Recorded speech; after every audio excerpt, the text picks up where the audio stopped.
Hello guys, এই যে দেখুন দুধ চিতই পিঠা, এই যে দুধের মধ্যে ভিজাচ্ছি।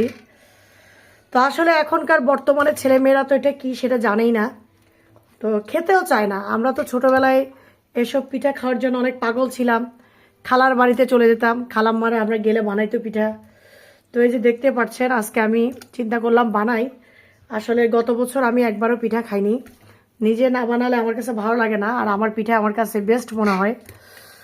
এটা আসলে আমি নিজে বলছি, বলে না নিজের ঢোল নিজে পিঠে নাকি। হ্যাঁ, পিঠে আমি বলবো ইনশাল্লাহ।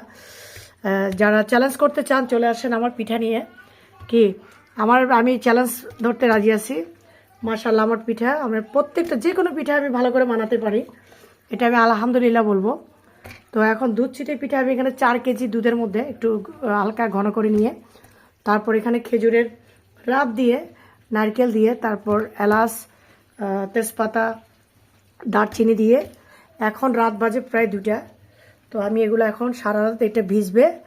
তো এগুলো আমি বানাচ্ছি, তো দিয়ে খাবো সবাইকে, আশেপাশে যারা আছে অল্প অল্প করে দিব, দিয়ে সবাইকে দিয়ে খাবো।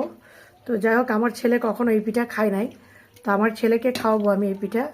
ও বুঝবে যে এটা কি, না হলে তো সে বুঝবে না, নাহলে আগামী বছর বলবে যে আম্মু আমাকে খাওয়াও। তো কেমন হয়েছে অবশ্যই কমেন্টস করে জানাবেন।